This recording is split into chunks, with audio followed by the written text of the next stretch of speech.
മാസങ്ങൾ നീണ്ടുനിന്ന അഭ്യൂഹങ്ങളും ഊഹാപോഹങ്ങളും അവസാനിച്ചു. കഴിഞ്ഞ ഫെബ്രുവരി 18-ന് കൊച്ചിയിൽ നടി ആക്രമിക്കപ്പെട്ട സംഭവത്തിൽ മലയാള സിനിമയിലെ ജനപ്രിയ നായകൻ ദിലീപിനെ പോലീസ് അറസ്റ്റ് ചെയ്തു. സംഭവത്തിന് പിന്നിൽ ദിലീപിൻ്റെ പങ്ക് വ്യക്തമാക്കുന്ന തെളിവുകൾ പോലീസിന് ലഭിച്ചു. ഇന്ന് രാവിലെ മുതൽ നടന്ന ചോദ്യം ചെയ്യലിനെ തുടർന്നായിരുന്നു അറസ്റ്റ്. തുടക്കത്തിൽ തന്നെ ഗൂഢാലോചനയുണ്ടോ എന്ന് പോലീസ് സംശയിച്ചിരുന്നു. എന്നാൽ ഇതിന് ആവശ്യമായ തെളിവുകൾ ലഭിച്ചിരുന്നില്ല. സംഭവം നടന്ന് 2 ആഴ്ചയ്ക്കുള്ളിൽ നടിയെ ആക്രമിച്ച പൾസർ സുനിയെ പോലീസ് അറസ്റ്റ് ചെയ്തിരുന്നു. എങ്കിലും ഇതിന് പിന്നിൽ പൾസർ സുനി മാത്രമല്ല എന്ന ആരോപണം അന്നു മുതൽ സിനിമാ മേഖലയിൽ നിന്ന് തന്നെ ഉയർന്നിരുന്നു. ദിലീപിൻ്റെ മുൻ ഭാര്യയും നടിയുമായ മഞ്ജു വാര്യർ തുടക്കം മുതലേ ഈ സംഭവത്തിന് പിന്നിൽ വ്യക്തമായ ഗൂഢാലോചനയുണ്ടോ എന്ന വാദം ശക്തമായി ഉയർത്തിയിരുന്നു.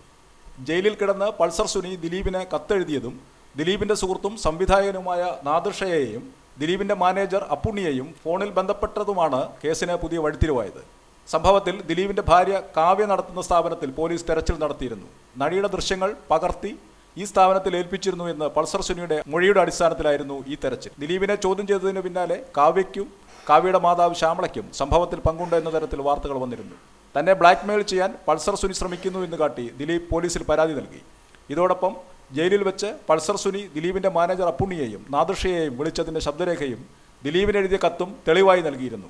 സംഭവത്തിന് പിന്നിൽ ദിലീപ് ഉണ്ട് എന്ന വാദം തുടക്കം മുതൽ ഉയർന്നിരുന്നു. എങ്കിലും ഇതിന് ഔദ്യോഗികമായ സ്ഥിരീകരണം ലഭിച്ചിരുന്നില്ല. 2 ആഴ്ച മുമ്പ് ദിലീപിനെയും സുഹൃത്തും സംവിധായകനുമായ നാദിർ ഷായെയും 13 മണിക്കൂറുകളോളം ആലുവ പോലീസ് ക്ലബ്ബിൽ ചോദ്യം ചെയ്തിരുന്നു. അന്നു മുതൽ ദിലീപിൻ്റെ അറസ്റ്റ് ഉണ്ടാകുമെന്ന അഭ്യൂഹങ്ങൾ ഉണ്ടായിരുന്നു. സംഭവത്തിൽ ദിലീപിൻ്റെ പങ്ക് വ്യക്തമായതോടെ വരും ദിവസങ്ങളിൽ മലയാള സിനിമാ മേഖല കേന്ദ്രീകരിച്ച് വളർന്നു വരുന്ന വൻ മാഫിയയുടെ തായ്വേര് ഇളകുമെന്നാണ് പ്രതീക്ഷിക്കുന്നത്.